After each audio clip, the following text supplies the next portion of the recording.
अस्सलामुअलैकुम, good morning. आप देख रहे हैं नया दिन। मैं हूं आपके साथ मोहम्मद शुएब और मैं हूं महक असलम। नया दिन है लेकिन पैगाम वही पुराना है कि जनाब एहतियात करें। किससे?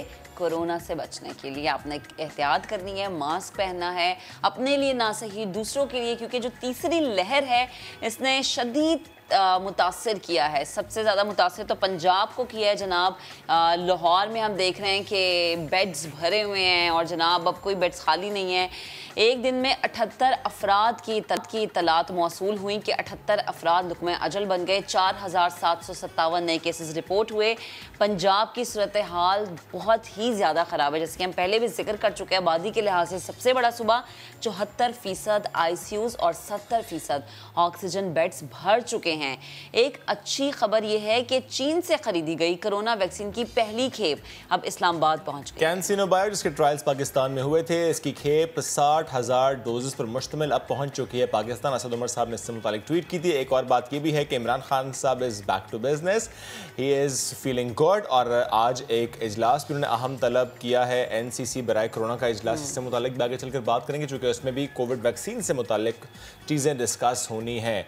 महंगाई से मुतालिक बात कर लेते हैं। महंगाई ज़रूर है, लेकिन जो मईशत से जुड़ी एक अहम खबर है वो ये कि रोशन डिजिटल अकाउंट में लग ये रहा है कि बारिश हो रही है, डॉलर्स की बरसात हो रही है। तरसीलात ज़र में इजाफा हुआ है, रुपया थोड़ा सा तगड़ा हुआ है। अमरीकी डॉलर 8 माह में 15 रुपये सस्ता हो चुका है, 153 पर आ गया। लेकिन सवाल ये है कि जो डॉलर जब बढ़ता है, चीज़ें जो महंगी होती हैं, जो डॉलर से कनेक्टेड होती हैं, क्या डॉलर के थोड़ा सा सस्ता होने से वापस सस्ती होंगी या कि ऐसा नहीं होगा? आज रात से पेट्रोल और डीजल 2.5 रुपये सस्ता होने का भी इम्कान है। लेट्स सी इस पर इमरान खान साहब क्या फैसला करते हैं। जी हाँ, कुछ और खबरें शामिल करते हैं। और मेरे तो जहन में ये सवाल उठ रहा है कि क्या हमारे पड़ोसियों से ताल्लुकात बेहतर हो रहे हैं। अपने पड़ोसियों की मैं बात नहीं करी, जो हमारे मुल्क के पड़ोसी यानी भारत की हम बात करें, क्योंकि वज़ीर आज़म इमरान खान ने यौम पाकिस्तान की मुबारकबाद देने पर भारतीय वज़ीर आज़म का शुक्रिया अदा किया। और नरेंद्र मोदी को जवाबी ख़त में इमरान खान ने लिखा कि पाकिस्तान भारत समेत तमाम हमसाया ममालिक से पुरअमन और ताउन पर मबनी ताल्लुकात चाहता है। जनूबी एशिया में देरपा अमन और इस्तेहकाम के लिए कश्मीर समेत तमाम तस्फिया तलब तनाज़ात का हल इंतहाई ज़रूरी है। जब हम बात करते हैं ख़ित्ते की, तो ख़ित्ते में हमारे दीगर हमसाया ममालिक जो हैं उनसे तो बहुत अच्छे ताल्लुकात हैं। और हमेशा से ये बात होती रही कि जब पाकिस्तान और भारत के ताल्लुकात बेहतर हो जाएंगे तो ख़ित्ते का अमन काफ़ी हद तक बहाल हो जाएगा। और अगर दूसरी साइड के हालात भी इंडिया की वजह से ख़राब होते आए हैं, जैसे कि ईरान और अफगानिस्तान, तो वो भी चीज़ें बहुत बेहतर हो जाएंगी। अच्छा, लाहौर में कुछ फिल्मी सीन्स हुए। अब मैं सीन्स इसलिए गए कि हैं तो 2-3 सीन, लेकिन एक सीन ये है जनाब के डिपार्टमेंटल स्टोर पर कोरोना SOPs के खिलाफ वर्जी पर एक अफसर आता है, छापा मारता है, 5,000 का जुर्माना करता है, लेकिन वो अफसर नहीं होता, वो जहली अफसर निकलता है। दुकानदार को जब शक होता है तो वो फिर इस चीज़ को इन्वेस्टिगेट करने की कोशिश करता है। इत्तेफाक से एक SHO साहब जो करीब मौजूद होते हैं उनसे उसका कांटेक्ट हो जाता है। वो SHO साहब ने जब सवालात किए उस जाली अफसर से, तो मालूम ये हुआ कि ओ बना फ्रॉडिया निकला। तो जनाब वो 5,000 रुपये भी लेके, अच्छा पहले भी लेकर गया था, पहली बार नहीं हुआ था, पहले भी लेकर गया था वो। इसके अलावा भी कुछ सीन्स ये हो रहे हैं जनाब लाहौर में, जिसके आगे चलकर हम बात करेंगे कि अगर आप अपनी गाड़ी पर भी कहीं जा रहे हैं और आप अकेले भी हैं और आपने मास्क नहीं पहन रखा तो चालान होगा। 2,500 चालान जो है जनाब लाहौर में इस सिलसिले में हुए हैं जब आपने मास्क नहीं पहना हुआ। तो देखिए, जब आप छोटे होते हैं तो अम्मा बस एक बात सुनने को मिलती थी कि आप या काम करते हैं खौफ से या शौक से। तो शौक मुझे लगता है लाहौरियों को बिल्कुल नहीं है, लेकिन खौफ उन्हें बहुत ज़्यादा है। आगे बढ़ते जनाब, कराची की हम बात करते हैं। ये लाहौर में ज़्यादा फंसे रहे तो ज़्यादा लाहौरी हो जाएंगे। प्रोसिक्यूशन की नाकामी की वजह से लियारी गैंगवार के सरगना उज़ैर बलोच मजीद 2 मुकदमात में बरी हो गए हैं। 2012 में हंगामा राय के 2 मुकदमात दर्ज थे और उज़ैर बलोच अब तक 61 में से 14 मुकदमात में बरी हो चुका है। प्रोसिक्यूशन के पास शायद इससे मुताल्लिक कोई ठोस शवाहिद मौजूद नहीं। दैट इज़ द रीज़न कि वो मुकदमात में बरी होते चले जा रहे हैं। कुछ तनकीद करने वाले ये भी कहते हैं कि जिन्होंने बयान देना होता है उनको शायद डराया धमकाया जा रहा है और वही पर बयान नहीं दे रहे, इसलिए भी ये बरी पे बरी होते चले जा रहे हैं मुकदमात में। चलिए जी, कराची वालों के लिए एक उम्मीद की किरण आई है। कैसे कि निजी कंपनी ने इलेक्ट्रिक बस मुतारिफ कराई है। बड़ी खूबसूरत सी ये बस है, सिर्फ एक है, लेकिन कहा यह जा रहा है कि और भी आएंगी, बेशुमार बसेज आएंगी। लेकिन कहा तो पहले भी बहुत दफ़ा गया था, हज़ारों बसेज आएंगी, सैकड़ों बसेज आएंगी, इस साल आएंगी, अगले महीने आएंगी। हुआ नहीं था। बर्थडेज का जब वादा करते हैं कि आपकी बर्थडे से पहले बस आ जाएगी, तब भी ऐसा कुछ नहीं होता। वज़ीर ट्रांसपोर्ट सिंध ने इफ्तिताह तो किया और इस मौके पर जीदार रिपोर्टर्स जो मौजूद होते हैं वहाँ पर वो ताबड़तोड़ सवालात करते हैं। वो तारीफ़ के साथ साथ ये ज़रूर पूछते हैं कि भैया दावा तो पहले भी किया था, ओ बसा कितने ने। तो वज़ीर साहब ने, अच्छा मैं एक जुमला ज़रूर कहूँगा, I want this confidence honestly, कि मतलब आप इतने बयानात देते आए, इतने दावे करते आए, नाकाम आप होते आए, 13 साल आपको हुकूमत करते हो गए, बसेस आप दे नहीं पाए। जो पीपल्स बस सर्विस आपने दी थी 10 बसें, वो 10 महीने भी नज़र नहीं आई हमें, उसके बाद तो गायब हो गई। तो ऐसे में जब आप दावा करते हैं और वो दावा होता हुआ नज़र नहीं आता पूरा, तो फिर जब सवाल होता है फिर भी आप कहते हैं हाँ आप सही कह रहे हैं, माजी में ऐसे हो चुका है, लेकिन अब नहीं होगा, अब बसें आएंगी, 250 बसें आएंगी।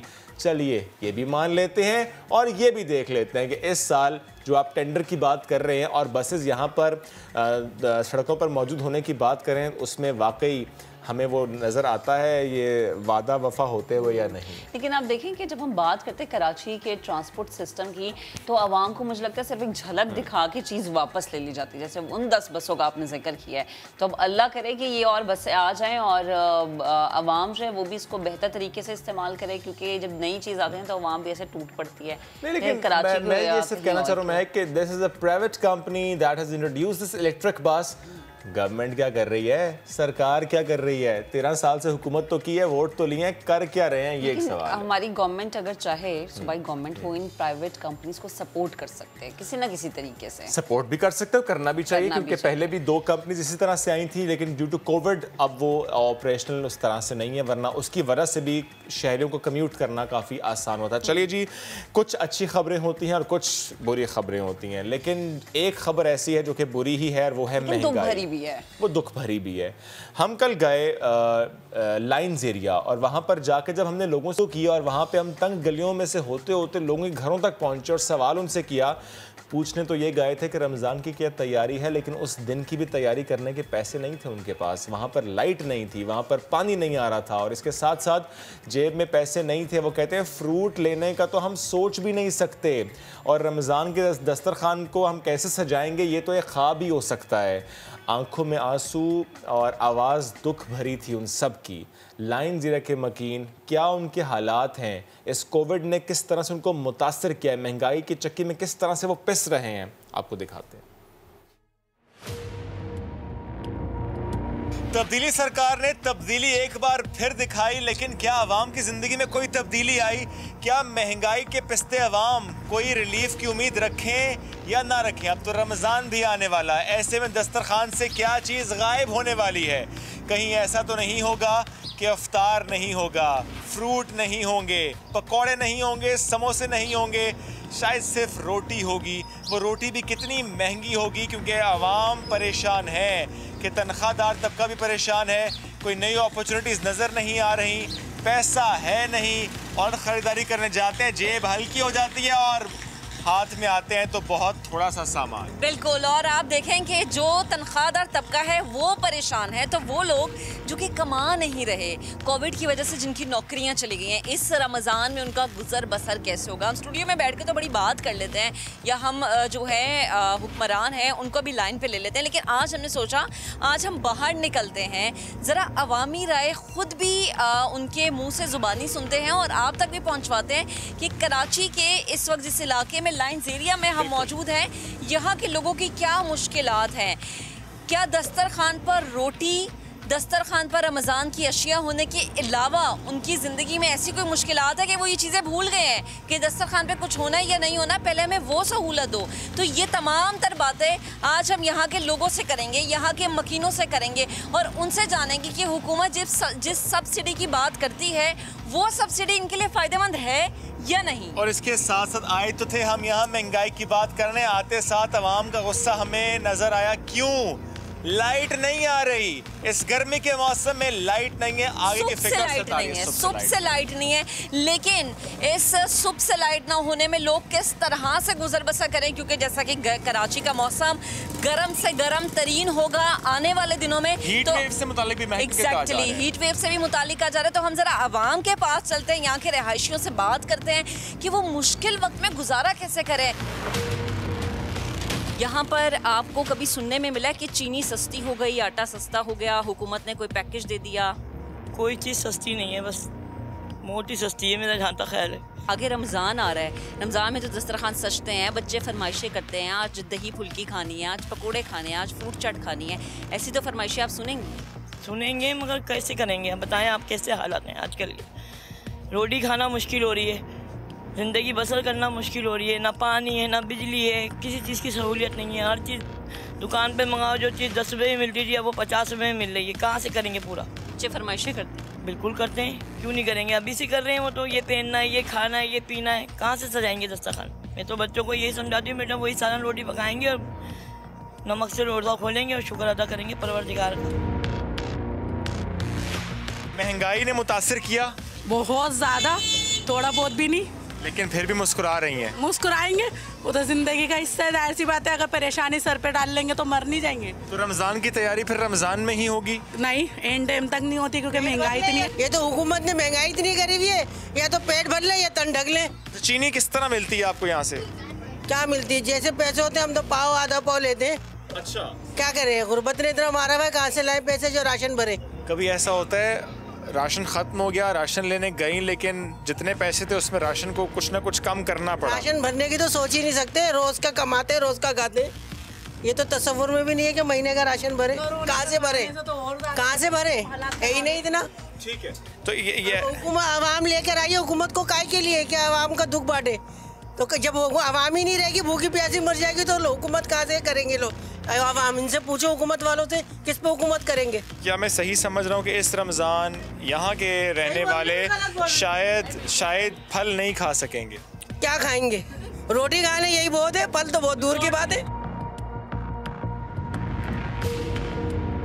महंगाई ने आपको कितना सताया, कितना परेशान किया? अब रमज़ान आने वाला है। महंगाई का तो आप बोले नहीं भाई, इसलिए कि महंगाई ने तो बहुत परेशान करा है। गरीब आवाम, रोज़े रमज़ान आ रहे हैं, हर चीज़ महंगी, हर चीज़ महंगी। ये सोचा कि इस साल राशन कैसे पूरा करेंगे रमज़ान का? ये सोचा नहीं है, तो फिर अल्लाह ताला ही हम लोग का करवाएगा तो करवाएगा। जिस तरह महंगाई चल रही है ना, गरीब आवाम तो अफोर्ड नहीं कर पाएगी रमज़ान का। जिस तरह रोज़े हो सकता है बगैर सहरी के भी रख सकते हैं, बगैर अफ्तार का भी अफ्तार कर रहे हैं हम लोग। इस तरह महंगाई जा रही है। गवर्नमेंट है, मुसलमान है, इस चीज़ को तो इन लोग को रमज़ान में बिल्कुल ईजी करना चाहिए, आसानी दे हर चीज़ में हम लोगों के लिए। सस्ता आटा कभी मिला? नहीं, बहुत पहले मिला, अब नहीं। दालें कभी मिली? नहीं, अब तो हर चीज़ महंगी है। सस्ता घी कभी मिला? नहीं, घी भी बहुत 280-300 तक जा रहा है। सस्ता चावल कभी मिला? नहीं, अभी तक नहीं मिला। चीनी भी मिली है तो 100 रुपए की, 100 रुपए 68 रुपीज़ की जनाब चीनी मिलनी चाहिए यूटिलिटी स्टोर्स पर, लेकिन चूंकि ज़रा शायद यूटिलिटी स्टोर नहीं है यहाँ पे। हाँ हाँ बिल्कुल, और इसलिए आपको हर जगह से महंगी चीनी ही मिलती है। 95 रिटेल पर चल रहे हैं, 95 या 100 रुपीज़ चीनी मिल रही है। यानी महक, अगर मीठा शरबत पीना होगा तो वो भी हो गया महंगा। महंगा है बिल्कुल महंगा है। मासूम से बच्चे जो इस गली में खेल रहे हैं, वो बैग पकड़ के खड़ी है। कहाँ जा रही हो? स्कूल जा रही हो? मेरा सिर्फ महक सवाल ये है कि इन बच्चों को हम क्या मुस्तकबिल देंगे, जिन बच्चों का पेट भरना कितना मुश्किल हो जाएगा। तालीम तो बड़ी बाद में आएगी, पहले तो पेट भरना। ये बच्चे जो बाहर खेल रहे हैं, गलियों में पल रहे हैं, यहाँ पर आवाम परेशान है क्योंकि ज़ाहिर रोज़गार के मौक़ों का ना होना, चीज़ों का महंगा मिलना। जैसे दुकानें यहाँ पर मौजूद हैं और चीनी भी अगर 100 रुपए की मिलेगी, उस दाम नहीं मिलेगी जो दाम हुकूमत ने मुकर्रर कर रखे हैं। अगर सब्जी फल उस दाम नहीं मिलेंगे तो आवाम क्या करेंगे? ऑप्शन नहीं है, ऑप्शन नहीं है। बच्चों को रोता कोई देख नहीं सकता, पेट भरना होता है, पेट पालना होता है। घर के बाहर आलू फुल्की की रेडी लगाए जो साहब बैठे हैं, उनसे जानते हैं कि महंगाई इन्होंने कितना मुतासर किया। अस्सलाम वालेकुम। वालेकुम अस्सलाम। सर, महंगाई ने तो बहुत बुरा हाल करा हुआ है। जब मैंने पिछले लॉकडाउन में लगाया था सामान, तो जब मिर्चें में ला रहा था 400 रुपये ला रहा था, 800 रुपये किलो हो गई है मिर्च। डबल हो गई, डबल तिबल हो गया। ये तेल ला रहा था, तेल पे हर रोज़ 5 रुपये 10 रुपये पाव पे बढ़ रहे हैं। अच्छा, कितने की प्लेट देते हैं आप? ये प्लेट नहीं देता, 5 रुपये की एक फुल्की देता हूँ। अच्छा। और 10 रुपये के आलू बच्चे ले जाते हैं। तो आपने भी रमजान में कुछ इरादा किया कि अगर चीजें महंगाई की तरफ जाती तो मैं ये महंगाई की तरफ लेके जाऊंगा? महंगा नहीं करूँगा, उतने में ही देंगे? इतने में ही देंगे। 5 की फुल्की 10 क्या? 2 बच्चे 1 वाइफ है। 2 बच्चे आपके, उन हाँ। बच्चों को पालना, उनकी तालीम, उनके अखराजात वो मैनेज करना। बस इतना है कि बस ये कमाता हूँ और घर में खर्चा चलता है, बाकी सामान ले आता हूँ। यानी रोजाना का रोजाना होगा? रोजाना कोई बचत नहीं है, कोई सेविंग नहीं है? बचत कभी ऐसा होता है बच्चा को फरमाइश करे पूरी ना कर पाए? नहीं हो पाता। कहाँ से होगा? बच्चे ने क्या ऐसी फरमाइश की जो पूरी नहीं कर पाए? बहुत चीज़ें बोलता है, फिर वो क्या कहते हैं बच्चे? एक बाप के लिए बड़ा मुश्किल होता है, एक बाप के लिए बड़ा मुश्किल होता है कि बच्चा कोई चीज़ की फरमाइश करे और बाप को पूरी ना कर पाए। तो इसलिए मैं आपसे जानना चाह रहा हूँ ताकि हुकूमत भी समझ पाए ये। असल में लोग कपड़े पहन रहे होते हैं, पापा कपड़े दिलाओगे, नहीं दिला पाते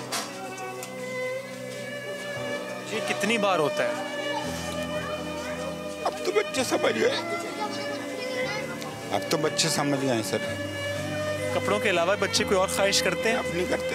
कभी खिलौने की ख्वाहिश करते हैं? खिलौने सर मैंने ये लगाए हुए बच्चों के लिए ही और सस्ते दे रहा हूँ जी। कितनी दुख और तकलीफ की बात है, एक बाप की आंखों में आंसू और आंसू क्यों? और बाप कितनी मेहनत कर रहा है इस गर्मी के मौसम में, घर की दहलीज पे उसने रेडी लगाई क्यों? ताकि बच्चों का पेट पाल सके।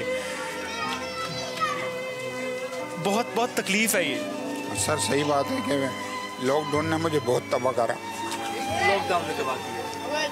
आपने कभी सोचा कुछ और कर लें बच्चों के लिए? कुछ कर नहीं सकता ना, इतने पैसे नहीं। रोज़ आलू लाता हूँ, रोज़ ये बेसन लाता हूँ, रोज़ सामान लाता हूँ, फिर शुरू करता हूँ। मायूसी होती है, क्या करते हैं फिर? बेगम साथ देती है, हौसला देती है, किस तरह हौसला? हम चारों बैठ के हौसला देते हैं एक दूसरे को।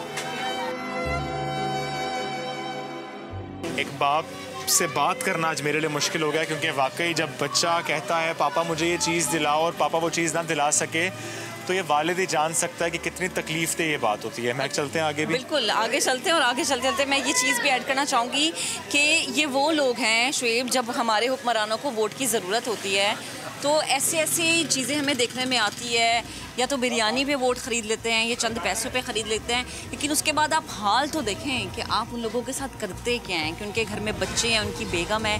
जब एहसास ही नहीं है तो इस तरह के प्रोग्राम्स का, इस तरह की स्कीम्स का, या फिर वो चीज़ें जो कि इस तरह के लोगों को फ़ायदा नहीं दे सकती, मुझे नहीं लगता कारगर। और सिंध हुकूमत से भी सवाल है जो कहती है कि हमारी तो बड़ी अच्छी एफर्ट्स रही हैं फ्रॉम द डे वन जब कोविड आया था, तो क्या कोई सिंध हुकूमत का नुमाइंदा लाइन्स एरिया भी आया था कि यहाँ के मकीनों से कभी हाल भी पूछा कि यहाँ रहने वाले किस हाल में रहते हैं? और अब जबकि हीट वेव भी है, जब गर्मी भी है, रमज़ान भी आने वाला है, अवाम परेशान है, हुकूमत कहाँ है, हुक्मरान कहाँ हैं, वोट लेने वाले कहाँ हैं, इनको रिलीफ देने के वादे करने वाले कहाँ हैं? मुझे ये बताएं, आपकी नज़र में लाइन्स एरिया का सबसे बड़ा मसला क्या है? महंगाई, बिजली का ना होना, साफ पानी का ना होना, गंदगी, बदबू, कूड़ा, क्या है? ये सारे ही मसाइल हैं। महंगाई, बिजली नहीं होती, 8-8 10-10 घंटे बिजली जाती है। बिल भरते हैं? बिल भरते हैं, और बिजली का बिल जब आए ना तो बीपी हाई हो जाता है। तो महंगाई का सुनते तब क्या होता है? महंगाई का बिल घूमते हैं तो आटा दिन ब दिन महंगा होता है, तेल महंगा हो गया, क्या खाएं? कितने बच्चे हैं आपके? मेरे 3 बच्चे हैं। शौहर क्या काम करते हैं? कलर का काम करते हैं। चल रहा है काम सही? नहीं, काम हो 3-3 4-4 हज़ार रुपए की बाल्टी हो गई है, कौन कलर करवाएगा?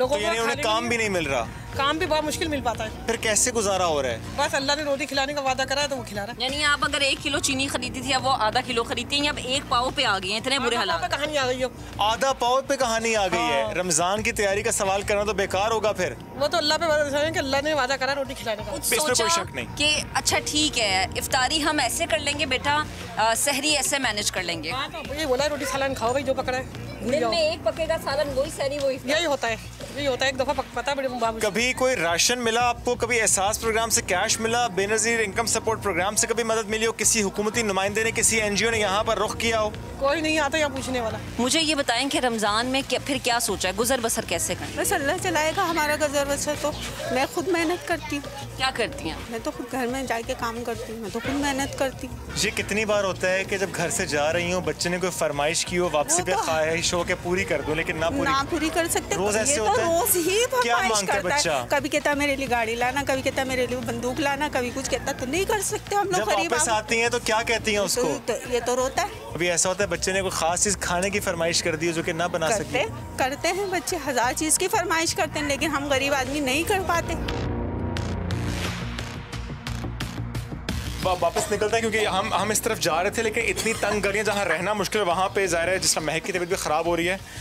गर्मी का मौसम है और ऐसे में इन तंग गलियों में जब हम जा रहे थे आगे लोगों से बात करने के लिए वाकई मुश्किल हो रहा है। लेकिन चले महक इस तरफ चलते हैं। बिल्कुल सर, चलते हैं। मैं हैरान हूँ कि इस तरह की जगहों पर जब लोग रहते हैं और इस तरह, मुझे लगता है कि इन एरियाज़ को हमारे हुक्मरानों को देखना चाहिए कि यहाँ के लोगों को ज़रूरत है उनकी। बिल्कुल। आप वोट किस चीज़ के लेते हैं? आप वोट इस चीज़ के लेते हैं कि गटर खुले हैं, स्मेल आ रही है, उसी स्मेल में आपने रहना है, कूड़ा पड़ा हुआ है, वहीं पर आपके बच्चे पल रहे हैं, क्या मुस्तकबिल दे रहे हैं? क्या आप इसे कहते हैं अपना आने वाला कल? क्या आप इसे कहते हैं कि ये हमारा मुस्तकबिल है?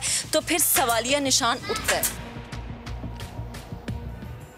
जनाब, ये कराची के सिर्फ एक इलाके की सूरत हाल थी, तो सोचे पूरे मुल्क में वो इलाके जो कि हुक्मरान की नज़र से दूर हैं, वहाँ पे क्या असर होगा। आगे बढ़ते हैं जनाब, ज़रा तब्दीलियों की बात कर लेते हैं। तीसरा साल है, तीसरा वज़ीर ख़ज़ाना है। खान साहब ने वज़ारत ख़ज़ाना की चाबी पहले असद उमर को थमाई, लेकिन जब उन्हें कुछ समझ ना आई तो हफीज़ शेख ने यह कलमदान संभाल लिया। लेकिन बतौर हुकूमती तर्जुमान के महंगाई उनके आड़े आ गई। अब इस बार ये अहम ओहदा हम्माद अजहर के सुपुर्द किया गया है। उन्होंने ये ओहदा संभाल लिया और संभालते ही मसरूफ़ दिन भी गुजारा है। पहले ये रिपोर्ट आपको दिखाते हैं, फिर इस पर डिस्कशन करेंगे। हफीज शेख को ओहदे से हटाए जाने और हम्माद अजहर को नया वजीर खजाना बनाए जाने का नोटिफिकेशन जारी। तब्दीली सरकार की मुआशी टीम का सरबराह बनते ही हम्माद अजहर इन एक्शन। वजीर सनत व पैदावार ने वजारत खजाना पहुंचकर कलमदान का इजाफी चार्ज संभाला। टीम अरकान से मिले, दफ्तरी उमूर निपटाए। गवर्नर स्टेट बैंक रजा बाकिर ने मुलाकात की, मुल्क की मुआशी सूरत हाल और माली उमूर पर बात की। कुछ ही देर बाद बनी गाला यात्रा। वजीर आजम इमरान खान से बैठक, अहम जिम्मेदारी के लिए एतमाद करने पर इजहार तशक्कुर। हम्माद अजहर गरीब आदमी को रिलीफ देने के लिए फौरी ठोस इकदाम करें। वजीर आजम ने नए वजीर खजाना को पहली ही बैठक में बड़ा टास्क सौंप दिया। हम्माद अजहर ने वजीर आजम की तवक्कुआत पर पूरा उतरने के लिए कोई कसर उठा न रखने की यकीन दहानी भी करा दी। बतौर वजीर खजाना हम्माद अजहर का पहले ही झटके में बड़ा इकदाम। 21 निकाती एजेंडे पर गौर के लिए इक्तसादी राब्ता कमेटी का इजलास बुला लिया। भारत से कपास, धागा और चीनी की दरामद, 5 साल तजारती पॉलिसी फ्रेमवर्क और वजीर आजम सस्ता घर स्कीम के लिए 2 अरब रुपए के फंड्स की मंजूरी मतवक्के। PIA की तंजीमें 9 और रोज वेल्ट होटल के लिए माली सपोर्ट भी एजेंडे में शामिल है। मुख्तलिफ महकमों के लिए करोड़ों रुपए की तकनीकी सप्लीमेंट्री ग्रांट्स की मंजूरी भी दी जाएगी। शकील अहमद, समा, इस्लामाबाद। इसी पर बात करने के लिए सीनियर एंकर पर्सन और तज्जियाकार हैदर वहीद साहब ने हमें ज्वाइन किया। हैदर साहब, गुड मॉर्निंग। आपको कहेंगे हैदर साहब, ये जो हफीज़ शेख वाला मामला है, जिससे मुतालिक पहले तो PTI ये कहती रही कि बेहतरीन वज़ीर ख़जाना है, उनके लिए लॉबिंग भी कर रहे थे, वोट भी मांग रहे थे, फिर अपनों ही ने कुछ वोट नहीं दिया, और अब जब इनको हटाया गया तो क्या हम ये समझें कि जिन्होंने वोट उस वक्त नहीं दिया था शायद उन्होंने अब ये अहम रोल प्ले किया है? और ऐसे में इमरान खान साहब या हुकूमत के लिए एक चैलेंज ये ज़रूर है कि कुछ अपने लोग ऐसे ज़रूर मौजूद हैं कि जो चाहते हैं वो करके दिखाते हैं। देखें, पहले तो ये प्रोगेटिव तो वजीर आजम का बेशक होता है कि वो अपनी टीम को, अपनी कैबिनेट को बदले, उसमें रद्द-ओ-बदल करे, रीशफलिंग करे। लेकिन इससे तासुर कुछ ऐसा जाता है कि शायद फिर जो पहले इक़दाम लिए गए थे तो क्या फिर वो फेल हो गए।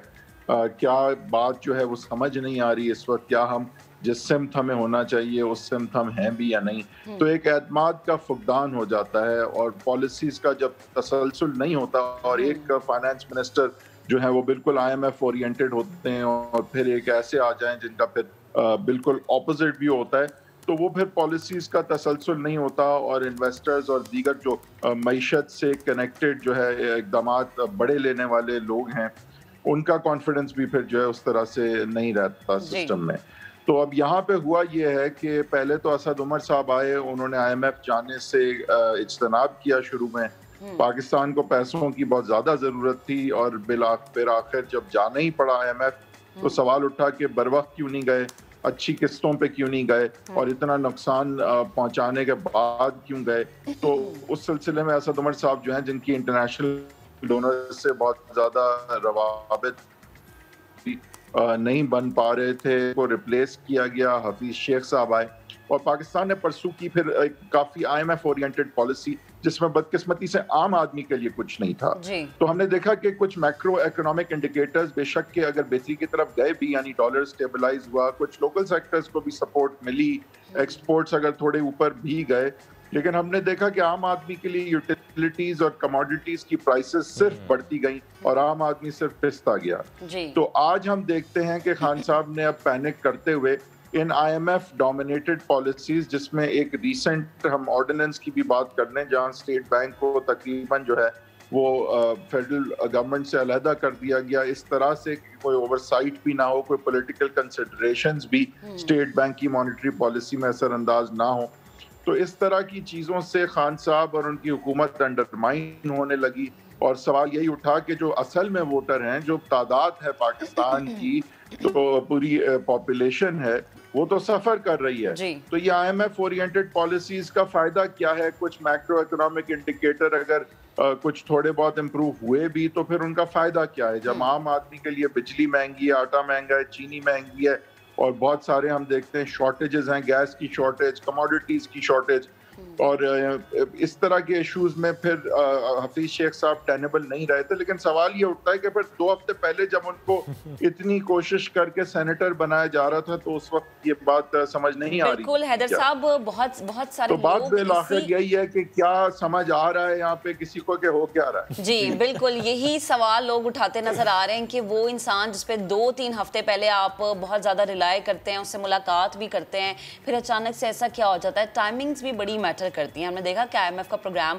शुरू होता है, पहली किस्त पाकिस्तान को मिल जाती है और ये प्रोग्राम शुरू होते ही हफीज शेख साहब को, जो कि बहुत ज़्यादा लोग ये कहते हैं कि क्रेडिट शायद हफीज शेख साहब की मेहनत को जाता है, तो उन्हें हटा दिया जाता है। क्या ये सिर्फ कारकर्दगी, आपको लगता है कि कारकर्दगी उनकी बुरी थी जैसे कि शिबली फराज साहब कह रहे हैं, या पीछे वजह कुछ और नजर आ रही है?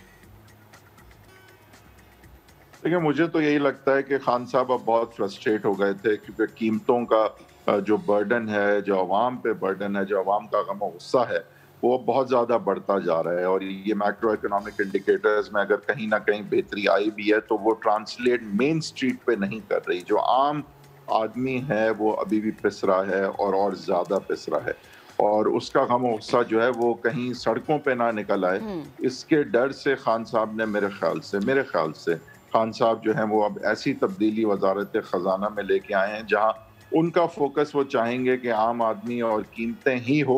उन्होंने रिसेंटली भी देखा है बाई इलेक्शंस में जो है वो पाकिस्तान तहरीक इंसाफ को बहुत बड़ी शिकस्त हुई, हर जगह शिकस्त हुई, और उसके पीछे बुनियादी वजह जो है वो गवर्नमेंट का फेलियर है प्राइसेस और मईशत के हवाले से, और आम आदमी की खासकर मईशत के हवाले से। बिल्कुल हैदर साहब, क्योंकि आम आदमी से वोट तो इसीलिए लिया गया था ना, महंगाई खत्म करने पे, लेकिन हमाद अजहर साहब इसको कैसे कंट्रोल करेंगे? क्योंकि हमने देखा कि उन्हीं के पास ये वजारत थी कि शुगर माफिया बड़ा एक्टिव हो गया, चीनी की कीमतें बड़ी महंगी हो गई, तो आपको लगता है कि हमाद अजहर इस चीज़ को संभाल सकते हैं और हफीज शेख से ज़्यादा बेहतर कारकर्दगी दे सकते हैं? देखें, है तो बहुत बड़े मसाइल। IMF की कंडीशंस भी कुछ ऐसी हैं कि बहुत ज़्यादा रूम नहीं होगा यहाँ पे कीमतें कम करने का, लेकिन कुछ गवर्नेंस के ऐसे फैसले बर वक्त ज़रूर हो सकते हैं जिसमें बर वक्त इम्पोर्ट की बात आ जाए या बेहतर मायदे करने की बात आ जाए, इम्प्लीमेंटेशन की बात आ जाए, गवर्नेंस की पॉलिसी की बात आ जाए, तो वहाँ कहीं ना कहीं बेहतरी तो लाने की कैपेसिटी मिनिस्टर में होती है। लेकिन हम एक तब्दीली शायद देख सकते हैं कि जो बहुत ज़्यादा मैक्रो इकोनॉमिक इंडिकेटर्स और IMF की प्रायोरिटीज़ पे जोर था, तो वहाँ पे शायद कुछ जो है वो अब आवाम के मसाइल की तरफ, सब्सिडीज़ की तरफ और कुछ इस तरफ देखा जाएगा कि जहाँ कीमतें जो हैं उनको कंट्रोल किया जा सके या माफियाज जो हैं उनको कंट्रोल किया जा सके। लेकिन अभी तक तो हमने यही देखा है कि माफियाज ने जितना इस हुकूमत में जो है खुले आम शॉर्टेजेस क्रिएट की हैं, कीमतें बढ़ाई हैं, वो तो बहुत मुश्किल है कि उसकी मिसाल मिल सके। हमने जितना इस हुकूमत में देखा है कि आम आदमी की ज़रूरियात को नज़रअंदाज किया गया है, जितनी कीमतें बढ़ी हैं इस हुकूमत में जो हमने देखा है, तो वो बड़ा मुश्किल है कि उसकी कोई मिसाल मिल सके। तो एक अपहिल टास्क है हमाद अजहर साहब के लिए, लेकिन वो एक चेंज ऑफ प्रायोरिटी और पॉलिसी तो ज़रूर लेके आएंगे। एक अप्रोच उनकी जो है वो ज़्यादा डोमेस्टिक और लोकल जो है आम आदमी की तरफ ओरिएंटेड ज़्यादा होगी बनिस्बत IMF और कुछ मैक्रो इकोनॉमिक इंडिकेटर्स, जो हो सकता है कि उनकी तरजीह उस तरह से ना हो जिस तरह हफीज शेख साहब की थी। ठीक, यानी एक चैलेंज उनके लिए बजट जो आने वाला है वो भी होगा। है साहब, एक और मामला, उस पर भी कमेंट चाहिए मुझे आपका कि आने वाले दिनों में दो मुल्कों के दरमियान ताल्लुकात के हवाले से क्या आपको नज़र आ रहा है? इंडिया एंड पाकिस्तान, वो कहते हैं यौम पाकिस्तान मुबारक हो, लेटर लिखते हैं, फिर यहाँ से भी कल इमरान खान साहब ने जवाब दिया और अमन की बात की, ताल्लुकात बेहतर बनाने की बात की और ये कहा कि हमारी भी आवाम की ये ख्वाहिश है कि ताल्लुकात बेहतर हों। आपको क्या लग रहा है, क्या फोर्स कर रहे हैं? हालात बड़े दुरुस्त समत में जा रहे हैं दोनों ममालिक के ताल्लुकात की बहाली की तरफ, या टेबल की तरफ हम जा रहे हैं, बैठेंगे, बातचीत होगी? देखिए, हर रेजीम में तकरीबन कहीं ना कहीं ऐसा मौका आता है कि जहाँ पे इंडिया के साथ ताल्लुकात बेहतरी की तरफ जाते हुए नज़र आते हैं। खान साहब का मेरे ख्याल से अब ये वाला मरहला है जहाँ शायद कुछ इंटरनेशनल प्लेयर्स भी कोई रोल प्ले कर रहे हैं कि यहाँ पे अफ़ाम व तफ़हीम जो है वो बढ़ाई जा सके, क्योंकि है तो कश्मीर जो है ना किसी भी दिन एक फ्लैश पॉइंट तो बन सकता है। आज बेशक कि उस तरह से इशू ना हो जिस तरह से हम चाहेंगे, लेकिन एक दो न्यूक्लियर पावर्स में उस तरह का मुतनाज़ा इशू ज़रूर है कि जिसको अगर हम नहीं टैकल करेंगे तो ये कहीं भी फ्लैश पॉइंट बन सकता है और बहुत खतरनाक तरीके से बन सकता है। क्या हम टैकल तो यहाँ पे करने की कोशिश कर रहे हैं सर? कोशिशें हर कुछ 5-6 साल में होती ज़रूर हैं और यहाँ खान साहब की रेजीम में पहली दफ़ा हम देख रहे हैं कि कोई ठोस इस तरह के इकदाम बैकडोर हो रहे हैं। अब यही बात है कि जब नवाज शरीफ साहब ने यहाँ पे कदम बढ़ाए थे तो उन पे और उनकी हुब्बुल वतनी पे सवाल उठ गए थे। यहाँ हम देखते हैं कि अगेन वही पॉलिसीज जो हैं वो जो नवाज शरीफ साहब एस्पाउस करते थे उनको बढ़ाने की जब बात हो रही है तो जाहिर है ये तो पाकिस्तान के मफाद में देखा जा रहा है। बहरहाल देखें, पाकिस्तान के मफाद में ये ज़रूर है कि इंटरनेशनल डिस्प्यूट्स, खासकर जो हमारी इंडिया सेंट्रिक पॉलिसी है जिसकी वजह से हमारे इदारे कमज़ोर होते हैं, हमारी प्रायोरिटीज़ सिंगुलरली इंडिया की तरफ शिफ्ट हो जाती हैं, हमारा बजट सिंगुलरली डिफेंस की तरफ शिफ्ट हो जाता है। तो इन सारी चीज़ों में अगर बेहतरी आ सकती है तो पाकिस्तान के लिए ये बेइंतहा ज़रूरी है। पाकिस्तान की मईशत के लिए, सिर्फ सालमियत के लिए नहीं, मईशत के लिए भी बहुत ज़रूरी है कि हमारी प्रायोरिटीज़ जो हैं और गवर्नेंस के लिए बहुत ज़रूरी है कि हमारी प्रायोरिटीज़ जो हैं वो इंडिया से थोड़ी शिफ्ट होके हमारे अपने डोमेस्टिक इश्यूज की तरफ आ सके, हमारी अपनी मईशत की तरफ, हमारी एलोकेशन ऑफ रिसोर्सेज जो हैं वो हमारी उन तरजीहात की तरफ जा सकें जिनका ताल्लुक सिर्फ इंडिया से ना हो।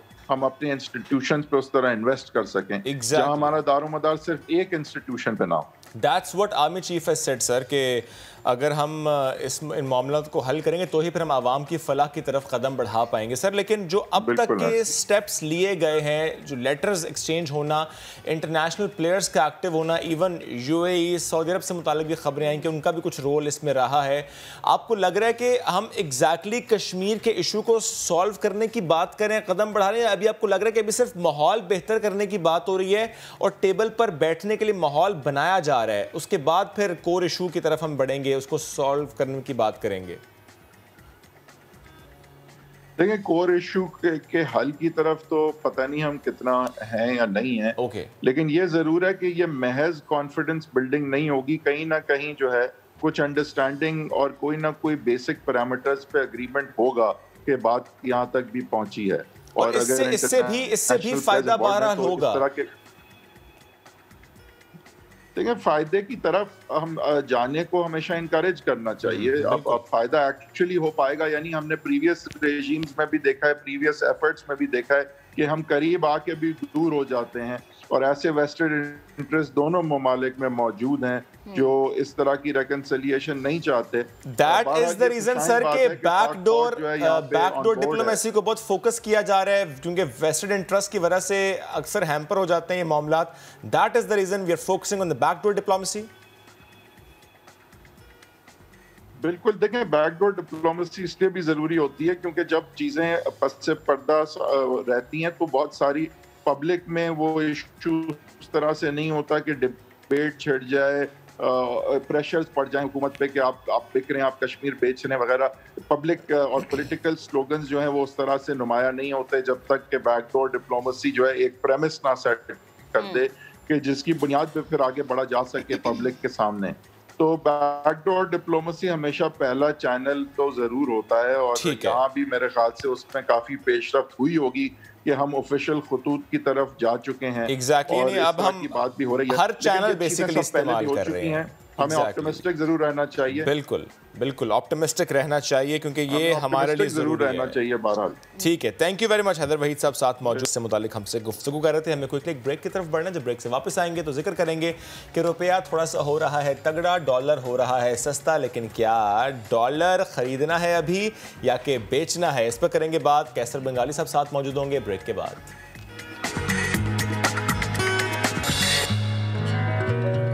वेलकम बैक जनाब। अब्बा, डॉलर की जो कि सस्ता हो गया है, पाकिस्तानी रुपया तगड़ा हो गया, डॉलर सस्ता हो गया है। 8 माह में 15 रुपये सस्ता होकर डॉलर 22 माह की कम तरीन सतह 153 रुपये पर आ चुका है। करेंसी डीलर कहते हैं कि डॉलर की गिरती कदर को देखते हुए घरों में रखे डॉलर अब मार्केट का रुख करेंगे। बहुत मुमकिन है कि डॉलर आइंदा माह 150 रुपये से भी नीचे आ जाए।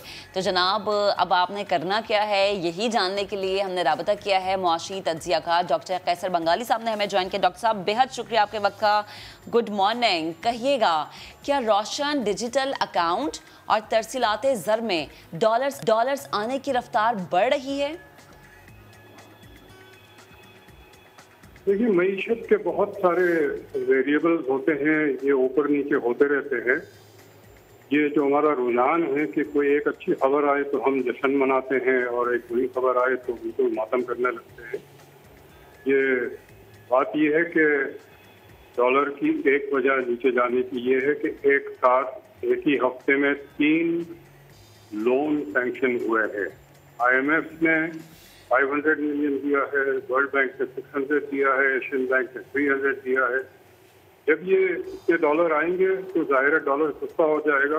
ये वक्ती फिनोमेना है, इसमें कोई मईशत की मजबूती की अलामत नहीं है। ये ठीक, यानी डॉलर की कीमत अगर कम भी हो रही है तो उससे हमारी मईशत को कोई इम्पैक्ट नहीं आएगा, एक आम आदमी की जिंदगी में उससे कोई फर्क नहीं आएगा। ये मैंने नहीं कहा इम्पैक्ट नहीं आएगा। अच्छा, इम्पैक्ट आएगा।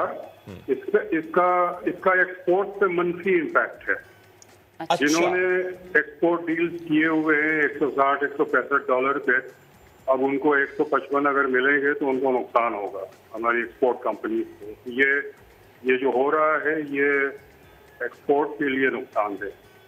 ठीक है सर, एक आम आदमी ये भी करता है कि अगर डॉलर सस्ता हो रहा हो तो वो ख़रीदने की कोशिश करता है कि जब आगे चल के डॉलर महंगा होगा तो वो बेचेगा, वो थोड़ा सा कमा लेगा इस तरह से।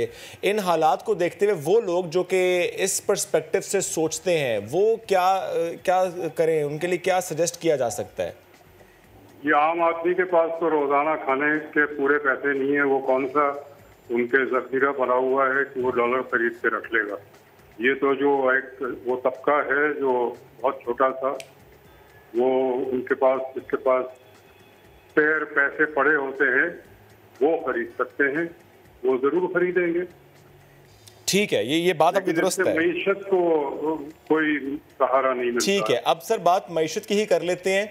हफीज़ शेख साहब को फारिग किया गया और ज़ाहिर यही कहा जा रहा है कि वो सही तरीके से मैनेज नहीं कर रहे थे। वो IMF वाले मामलात भी थे जिस पर तनकीद भी बहुत ज़्यादा हुई, आपने खुद भी इस पर बहुत तनकीद की। सर तो मैं जानना आपसे ही चाह रहा हूँ कि इन हालात को देखते हुए जो पाकिस्तान के इस वक्त हालात हैं और जिस तरह से मैनेज किया जाता रहा है इकनॉमिक एक्टिविटीज़ को या इकनॉमिक्स को, वो चाहे फिस्कल एंड मॉनेटरी पॉलिसी हो, इसकी मैनेजमेंट हो, गलतियाँ और कोताहियाँ कहाँ कहाँ पे रिसेंटली हुई हैं जिसकी वजह से नुकसान हो रहा है, नुकसान होगा? ये एक आध चेहरे बदलने से कुछ नहीं होता। पिछले 30 साल से जो मईशत का पॉलिसी का ढांचा है जो मुशर्रफ और शौकत अजीज के ज़माने में बनाया गया, और आज भी जितने भी इकोनॉमिक की मिनिस्ट्रीज और डिपार्टमेंट के जो लोग हैं वो शौकत अजीज के ही ज़माने के लोग मैनेज कर रहे हैं।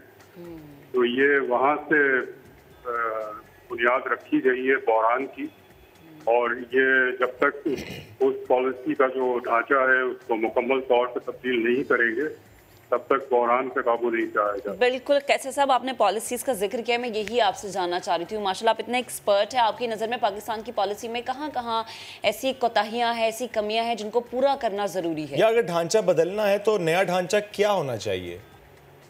जी, दो खसारे होते हैं जो मईशत की काफी करता है। एक अंदरूनी खसारा है हुकूमत के अखराजात और आमदनी का, और एक खसारा बैरूनी है इम्पोर्ट और एक्सपोर्ट का।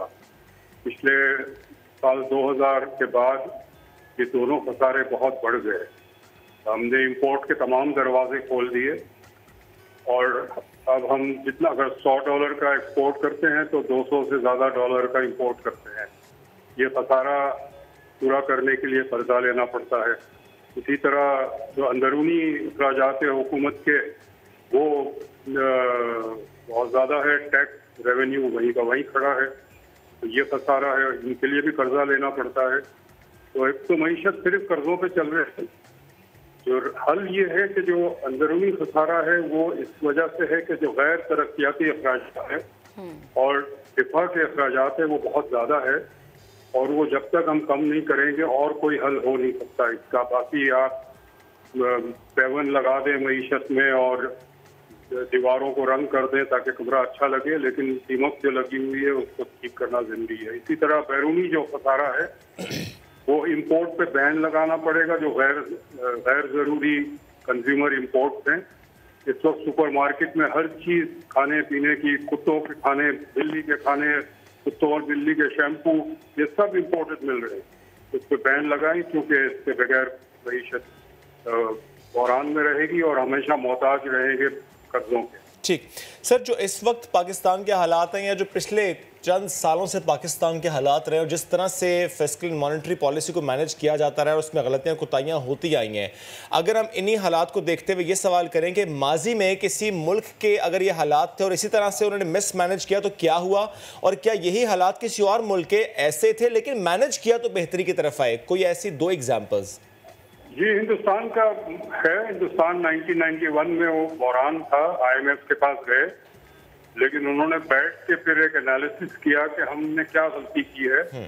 वो उन्होंने पॉलिसी रिफॉर्म्स किए और 91 के बाद इंडिया को जरूरत नहीं पड़ी है IMF के पास जाने की। हम क्या करते हैं, IMF से पैसे आते हैं तो रिफॉर्म भूल जाते हैं, जब तक पैसे चलते हैं चलने देते हैं, जब खत्म हो जाते हैं तो फिर चले जाते हैं IMF के पास। इंतहाई गैर जिम्मेदाराना रवैया है इकोनॉमिक मैनेजमेंट का, और ये आज का नहीं है, ये पिछले 20-30 साल से ऐसे ही चल रहा है। और ऐसा मुल्क जिसने इसी तरह से मिस मैनेज किया हो और उसको नुकसान उठाना पड़ा हो? इसमें तो कई मुल्क हो सकते हैं, लेकिन एक मुल्क जो मईशत की वजह से टूट गया वो रूस है। सोवियत यूनियन किसी जंग हारने की वजह से नहीं टूटा है, उनकी मईशत बैठ गई और आज हम उसी मोड़ पे खड़े हैं जहां रूस खड़ा था आज से 30-40 साल पहले। तो इसलिए फौरन से हमें उस ढांचे को बदलना होगा ताकि हम दुरुस्त समत में जा सके। Thank you very much sir, साथ मौजूद थे आप और इससे मुतालिक गुफ्तगू करते हैं। हुकूमत को ये ज़रूर सोचना चाहिए कि एक्सपर्ट्स की राय ज़रूर लें और एक्सपर्ट्स को बिठा कर करते होंगे, मैं ये नहीं कह रहा नहीं करते होंगे, लेकिन ज़ाहिर है ये बहुत मुश्किल वक्त है इस वक्त पाकिस्तान का, एक बड़ा चैलेंज है। दैट इज़ द रीज़न कि चेहरे बदलते चले जा रहे हैं और इस पॉलिसी को ठीक करने के लिए ढांचे को बदलना ज़रूरी है। एक ब्रेक लेंगे, ब्रेक से वापस आएंगे, दीगर मौज़ूआत बाकी स्टे विद अस।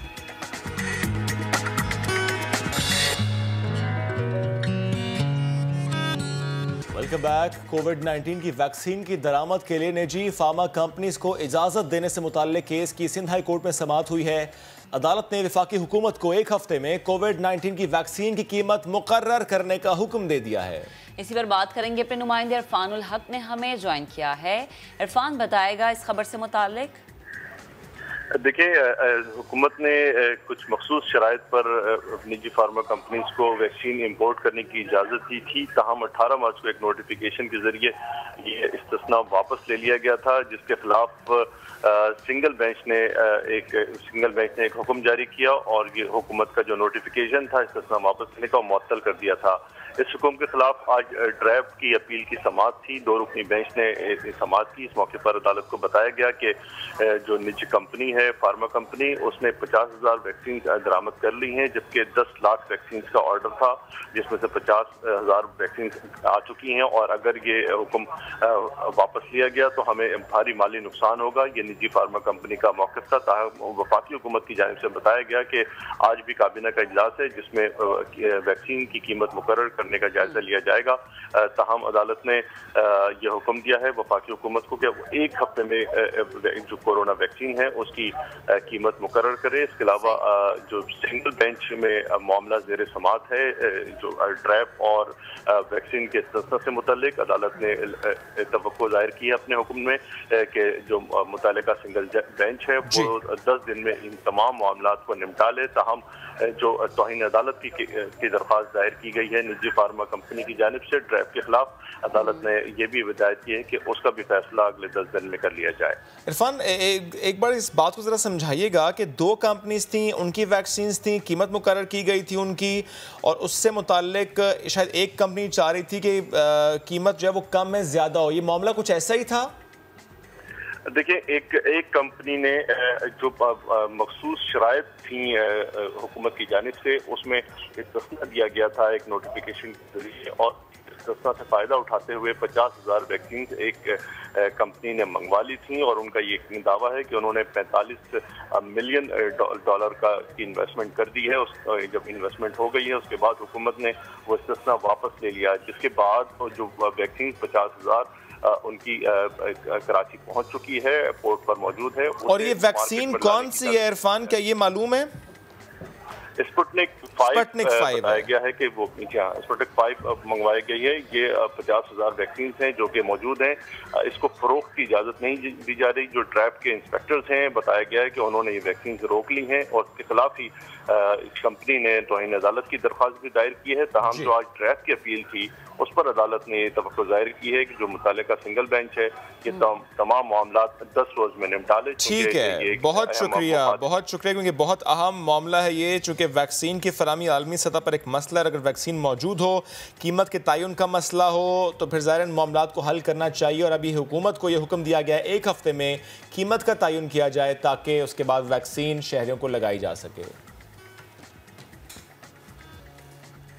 अब बात करेंगे शहर कायद की। पाकिस्तान का बड़ा शहर है, लेकिन यहाँ के हालात क्या हैं वो आपके सामने रखते हैं। साफ सुथरा कराची अब ख्वाब बन चुका है। इस शहर में सफाई का इंतज़ाम ऐसा नहीं है जो कि एक मेगा सिटी का होना चाहिए।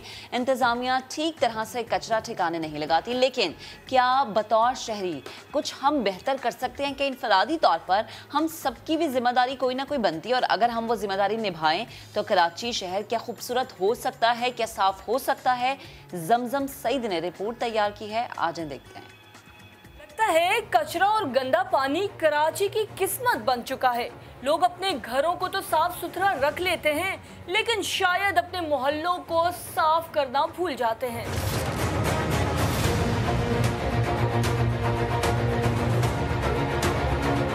सफाई निस्फ ईमान है, लेकिन हम शायद ये बात भूल चुके हैं। हमारी गलियां और मोहल्ले कचरे से भरे हुए हैं। जहां नजर जाती है वहां कचरा ही कचरा नजर आता है। कूड़ा करकट घरों के बाहर नहीं फेंकते। ये बात अवाम को भला कौन समझाए। हमने कराची के मुख्तलिफ इलाकों का दौरा किया। गंदगी तो हर तरफ थी ही, लेकिन लोग हुकूमत को ही इसका जिम्मेदार ठहराते रहे। मोहल्ले का साफ तो केमची का गवर्नमेंट का काम है ना। लेकिन बहुत से लोग ऐसे भी हैं जो गली मोहल्लों की सफाई सिर्फ हुकूमत की जिम्मेदारी नहीं समझते। ये हमारा अपना जाहिलियत है जो अपना घरों से कचरा निकाल के बाहर फेंकते हैं। असल में डब्बे बने हुए, डब्बे में डालना चाहिए। ये गवर्नमेंट का कुछ कसूर नहीं है, गलती हमारा भी कुछ है। हम जो है ना गवर्नमेंट को निशाना बनाते हैं, सारा गवर्नमेंट को निशाना। असल में हमारा खुद का डिसिप्लिन है, घर का माहौल जो सही नहीं है। हम कचरा बच्चों को ज़हन बनाते हैं कचरा को बाहर फेंको। कुछ लोग ऐसे हैं घरों को साफ करते हैं, कचरे बाहर फेंक देते। डब्बे पहले चेना का पड़े होते थे, पहले डब्बे चेना का पड़े रहते थे, वो छोड़ के फेंक दिए। अभी किसी जगह पे नज़र ही नहीं आ रहा। जब नज़र नहीं आता तो घर के बाहर फेंक के चले जाते। कोई नहीं बोल सकता है, या हर कोई अपना कचरा निकाल के रोडों पे फेंकते हैं, ऊपर से फेंकते हैं, कोई बोलने वाला नहीं है। यहाँ के हमारे जो नुमाइंदे हैं बड़े बड़े, वो भी खामोश है। शहरी अगर अपनी जिम्मेदारी अदा करते हुए अपनी गली मोहल्लों को साफ रखें तो शहर की किस्मत बदल सकती है। ये जिम्मेदारी सिर्फ हुकूमत की नहीं है। अगर हम अपने घर की तरह अपने गली और मोहल्ले को भी साफ रखें तो पूरा शहर जल्द चमक उठेगा। कैमरामैन कामरानुद्दीन के साथ जमजम सईद, सामा, कराची। तो जनाब ये सूरत हाल थी कराची की। हम अपने घर के बाहर क्यों कचरा फेंकते हैं? क्या अगर हम ये ना करें, कचरा ना फेंकें, तो क्या हम अपने मोहल्लों को, अपनी गलियों को साफ़ रख सकते हैं? क्या अपना मोहल्ला साफ़ रखना हमारी ज़िम्मेदारी नहीं है? आज इन्हीं तमाम तर मौज़ूआत पर बात करने के लिए हमें ज्वाइन किया समाजी कारकुन आलिया सारी ने। अस्सलाम वालेकुम भाभी, गुड मॉर्निंग। वालेकुम अस्सलाम। कैसी हैं आप? अल्लाह का करम। सबसे पहले तो मुझे ये बताएं कि आप अपने इर्द गिर्द गली मोहल्लों में जिन लोगों को देखती हैं वो कचरा किस तरह ठिकाने लगाते हैं? बाकी लोगों की तरह गलियों में ही फेंक देते हैं या कोई एक मुनज़्ज़म निज़ाम मौजूद है? हम वो ब्लेस्ड लोग हैं कि जहाँ पर सफ़ेद पोश पढ़े लिखे लोग होते हैं। तो ये जो पढ़े लिखे लोग होते हैं अल्हम्दुलिल्लाह ये अपने इल्म से अपने अमल को दिखा रहे होते हैं। हमारे पास वो जो आते हैं ना, एक पूरा एक निज़ाम है कि कचरा वाला आता है, वो पूरी अपनी गाड़ी में लेके जाता है और सब अपने कचरा उसको देते हैं और महीने के एंड में जो पैसे बंधे हुए वो लेके चला जाता है।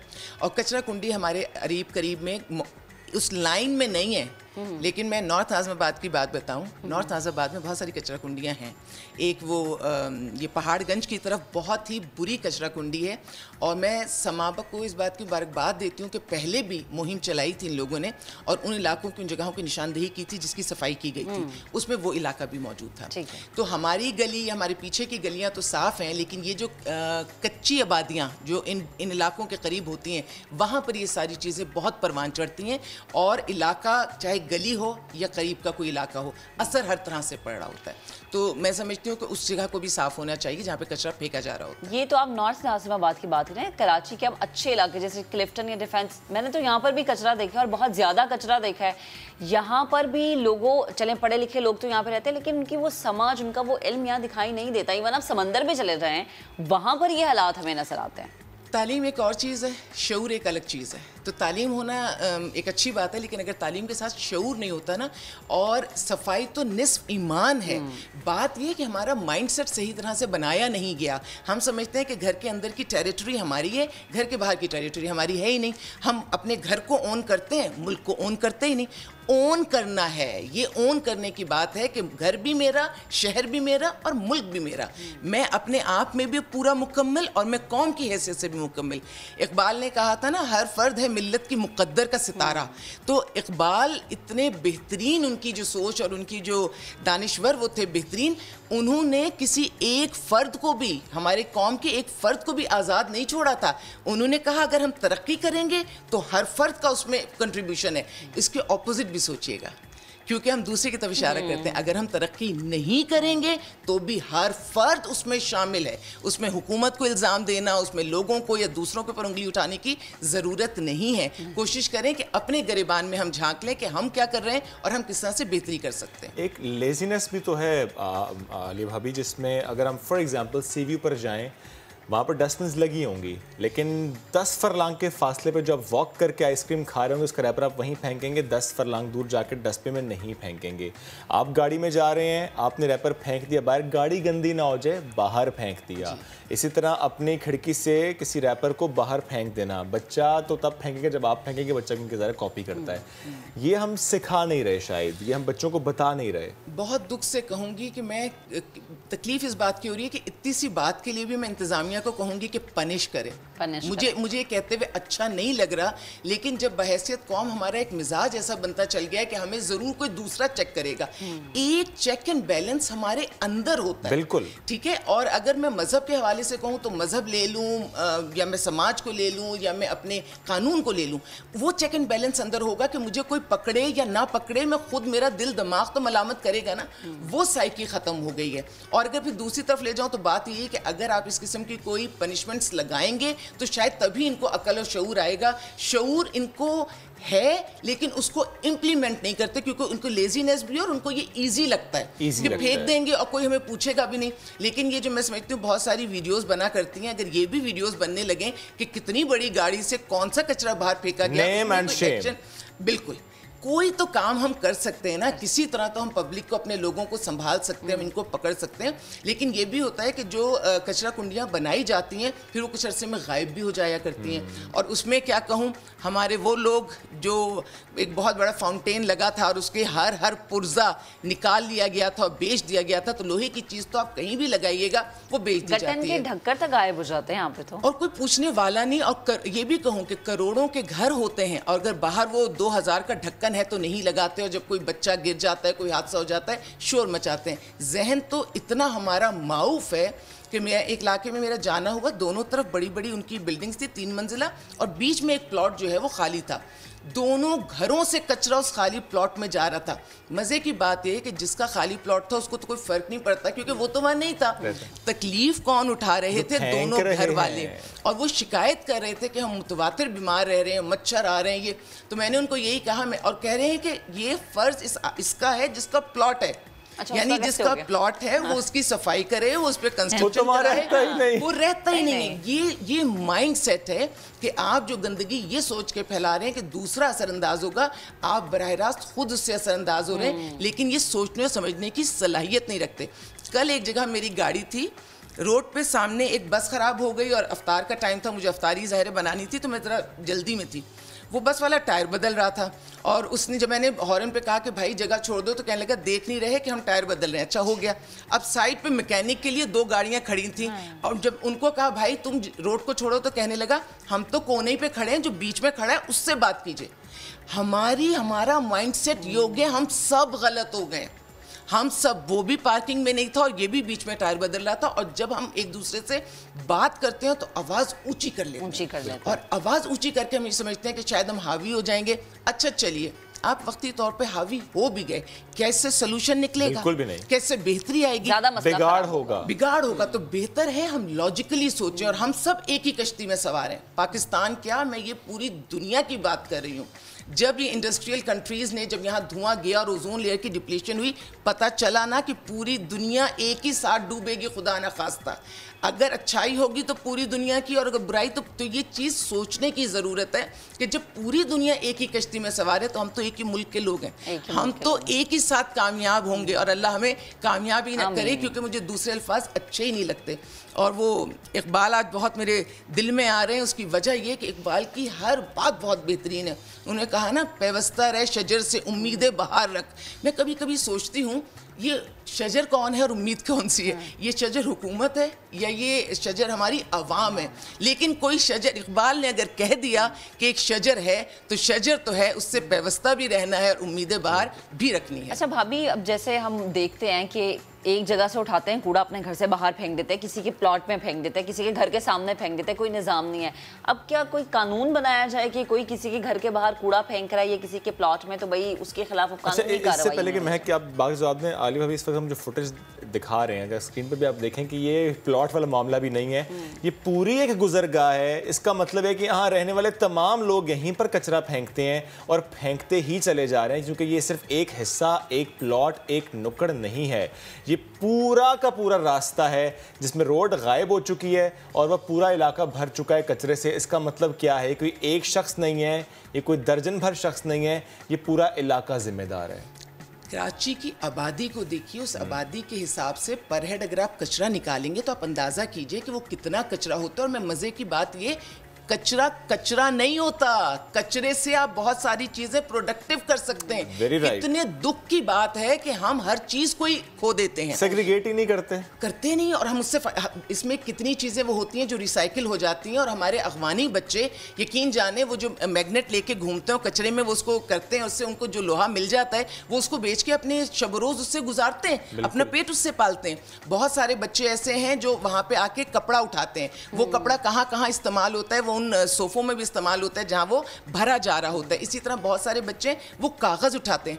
अल्लाह करता कि मेरे ये सारे बच्चे किसी स्कूल में जाते, किसी तदरीस में जाते, किसी अच्छी जगह काम करते, लेकिन अगर ये वहाँ नहीं जा पा रहे हो, मुझे भी कोई करीब में वो उम्मीद भी नज़र नहीं आ रही, और ये बच्चे यही काम करें, एटलीस्ट इनको ही चैनलाइज कर दिया जाए। ये कोई कम आबादी नहीं है, ये बहुत बड़ी आबादी है जो कचरे में घूमती फिरती है, लेकिन हम इनको भी मिसयूज़ करते हैं। ये खुद भी बीमारी लेते हैं, ये उस बीमारी को फैलाते भी हैं, और उस कचरे में से जो चीज़ें उठाते हैं वो सही अंदाज में इस्तेमाल भी नहीं होती। इवन जो ये जमा कर कर देते हैं उसकी भी सही कीमत इन लोगों को मौसूल नहीं होती। अगर हुकूमत कचरे को भी सही तरह इस्तेमाल कर ले, इस कचरे से भी रोज़गार बनता है। ये कचरा भी जब रिसाइकिल होता है तो उस कचरे से हम, अगर मैं समझती हूँ कागज़ को हम रिसाइकिल करेंगे तो कितने सारे दरख्त हैं जो कटने से बच जाएंगे। ठीक है, तो ये चीज़ें रिसाइकिल हुआ करती हैं। लेकिन ये जिस फुटेज को आपने दिखाया जिसमें इतनी लंबी एक पूरी यहाँ से वहाँ तक पूरी जगह है, इतनी है, उसको मैं अवाम को इस तरह नहीं कह पाऊंगी कि इतना बड़ा काम ना अवाम के पास इतने सारे। मैं आपसे ये पूछने लगी थी कि अवाम तो चलें ठीक है ना, गैर जिम्मेदारी का मुजाहरा करिए, लेकिन म्यूनसिपल कमेटियां भी तो बनाई जाती हैं, उनको भी तो एक्टिव रखने के लिए कुछ ना कुछ तो करना ज़रूरी है। बनाई भी गई थी, मुस्तफ़ा कमाल के दौर में बनाई गई थी, उनके लिए बहुत सारे बिल्स भी हमारे घरों में आए थे, वो बिल्स पे भी किए गए थे। लेकिन हम क्या करें कि हमारे यहाँ सियासी निज़ाम में कैसा है कि अगर कोई अच्छा काम हो रहा होता है उसको फिर इम्प्लीमेंट नहीं कर रहे होते। मैं ये कहती हूँ कि सियासत कहीं भी जा रही हो, मेरे मुल्क की कोई भी आ रहा हो, लेकिन किसी की भी कोई भी शख्स अगर अच्छी पॉलिसी लाता है, कोई भी हुकूमत कोई अच्छा काम शुरू करती है तो दूसरी हुकूमत उसको ख़त्म इसलिए ना करे क्योंकि सियासी तौर पर उसको लेट डाउन करना है। अच्छी पॉलिसीज़ को हमेशा कंटिन्यू करते रहना चाहिए। हमारे पास चाहे वो ट्रेन बन रही हो, हमारे पास चाहे वो कोई और काम हो रहा हो, चाहे ये सफाई का काम था, एक ने शुरू किया, एक ने आते उसको ख़त्म कर दिया। सियासत अपनी जगह और अवाम की बेहतरी के लिए काम सबने करना है, तब तो ये मुल्क सरवाइव करेगा। और अगर हम शख्सी पसंद और नापसंद में अना में इतने ज़्यादा उलझ जाएंगे कि अवाम को हम जीने नहीं देंगे, तो याद रखिएगा ये अवाम भी आपके साथ, फिर चाहे वो हुकूमत हो, इदारा हो, इंतज़ामिया हो, फिर अवाम से दुआएं नहीं, साथ भी नहीं मिले। लेकिन ये भी तो है ना कि जैसी अवाम है वैसी हुक्मरान फिर मुसल्लत किए जाते हैं। ये तो अल्लाह ताला ने कह दिया, तभी तो मैंने कहा ना कि जब इकबाल ने कहा कि हर फर्द है मिल्लत के मुकद्दर का सितारा, तो हम में से कोई भी अपने आप को उस चीज़ से बाहर ना समझे, हम सब शामिल हैं। बिल्कुल सही बात। थोड़ा थोड़ा हिस्सा सबने डालना है, और हम ही लोग हैं जो बाहर जाके सफाइयाँ भी करते हैं। हमारे लोग हर दफ़ा हम जुमला यहाँ क्यों नहीं करते, अपना घर क्यों नहीं समझते इस मुल्क को। Thank you very much Arya भाभी, आप साथ मौजूद थी और जिम्मे की है, वो चाहे इदारा हो, वो चाहे हुकूमत हो, वो चाहे आप और मैं, हम सब हों, तो हम सबको ये सीखना है कि कहीं बार बाहर जा रहे हैं और कुछ खाने पीने का भी प्लान है तो एक शॉपर साथ लेकर जाएं ताकि कचरा उसमें फेंकें और फिर एक डेजिग्नेटेड स्पॉट पर आप उसको पहुंचा सकें। ब्रेक लेते हैं, वापस आएंगे, stay with us. Welcome back जनाब। अब मूड को कुछ बदलते हैं, मेरा तो दिल कर रहा है कि म्यूजिक सुना जाए, अच्छा सा पाकिस्तानी म्यूजिक। अच्छा, अब म्यूजिक आपको सुनना है, ऑप्शन दे देता हूँ। सजाद अली का गाना सुनना चाहेंगी? ठीक है। सजाद अली का गाना लाइव सुनना चाहेंगी? सही है। यहीं पर बैठे बैठे सजाद अली का गाना सुनना चाहेंगी? ये तो बेहतरीन है। आप भी सुनना चाह रहे होंगे, दिखाएंगे भी, मिलवाएंगे, लेकिन जरा सुनाते हैं आपको सुरीली सी आवाज।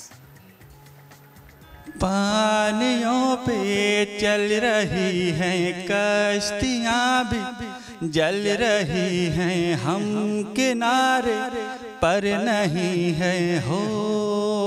क्या बात है जनाब, सजाद अली इसमें 10 सिक्योरिटी गार्ड हैं, इनकी आवाज बिल्कुल सजाद अली जैसी है, खूबसूरत इनकी आवाज है। Good morning. Good morning. कैसे आप? अल्लाह कैसा। वायरल हुए हैं जनाब, आप तो जहाँ जाते हैं वहाँ पे आपकी कोई ना कोई वीडियो बना लेते हैं और उसके बाद फिर बड़े चर्चे होते हैं। सजाद अली से राब्ते में भी हैं? स्पेशली पहले तो बहुत शुक्रिया आप लोगों ने मुझे बुलाया, और ये मेरा फर्स्ट इंटरव्यू किसी चैनल पे। अच्छा। पहला इंटरव्यू जनाब। समा खोज निकालता है ना सितारों को। क्या बात है जी, जबरदस्त। सजाद, तो थोड़ा सा अपनी जिंदगी से मुताल्लिक बताएं। यूर सिक्योरिटी गार्ड, कब से हैं, कब से गुनगुना रहे हैं? वाई सजाद अली की आवाज़ भी बिल्कुल उन जैसी है, फोकस भी आपका है कि उनके ही सारे गाने गुनगुनाने, क्यों?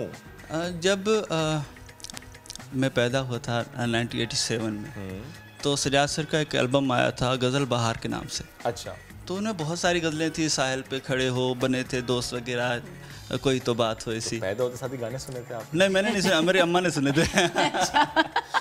तो उनको इतना पसंद आया था, उन्होंने कहा कि बेटा होगा तो सजाद अली नाम रखूंगी, बेटी होगी तो महनाज रखूंगी। अम्मा ने इतना यानी उनको महनाज और सजाद अली बहुत पसंद। सजाद अली पसंद थे, उनकी आवाज़ बहुत पसंद थी, बेटा हुआ उन्होंने कहा नाम सजाद अली। सजाद अली। सजाद अली ने भी सोचा कि चूंकि अम्मा की ख्वाहिश थी तो अब फिर आवाज़ भी वैसी ही हो जाए। बस ये अल्लाह की तरफ से। सुना फिर आपने सजाद अली को बहुत ज़्यादा? हाँ, मैंने 2015 से गाना स्टार्ट किया। अच्छा, 2015 से, यानी कि जब मैच्योर हुआ, समझ जाए कि मैं थोड़ा अच्छा गा सकता हूँ। पहला कमेंट ही कब मिला कि जो आप गुनगुना रहे हैं बिल्कुल सजाद अली की आवाज़ लग रही है? ये मुझे कहा था, अनवर सर का फ़ोटो सामने लगा हुआ है, बिलाल मकसूद सर ने कहा था मुझे। अच्छा। जब मेरी वीडियो वायरल हुई, एक तो उन्होंने मुझे कॉल किया खुद। अच्छा। मेरा वीडियो भी शेयर किया उन्होंने अपने वॉल पे, और मुझे कहा कि नंबर दें। उन्होंने बात की कि उन्होंने कहा कि इतना अच्छा कैसे गा सकते हैं आप, और मुझे नहीं लगता कि कोई अगर पसे पर्दा किसी को आवाज़ ये सुनाई जाए वो नहीं कहेगा कि देखे ना, इवन हमारे व्यूवर्स भी शायद यही सोच रहे होंगे जब हमने आपसे कहा कि सुनाते हैं आपको। तो मेरा ख्याल है कि डिस्कशन भी कंटिन्यू रहेगी, लेकिन जिस गाने पे मैंने आपको रोक दिया वो थोड़ा सा और सुन लेते हैं। ज़रूर ज़रूर।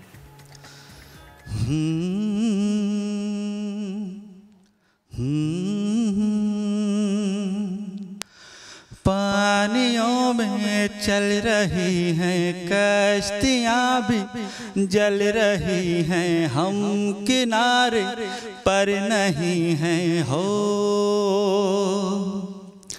जिंदगी की मेहरबानी है मोहब्बत की कहानी, आंसुओं पे पल रही है हो।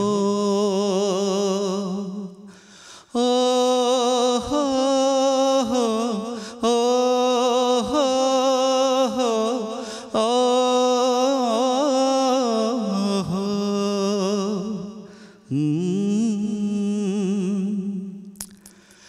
जो कभी मिलते नहीं हैं मिल भी जाए, जो कहीं पर ना मिले तो गम नहीं है हो।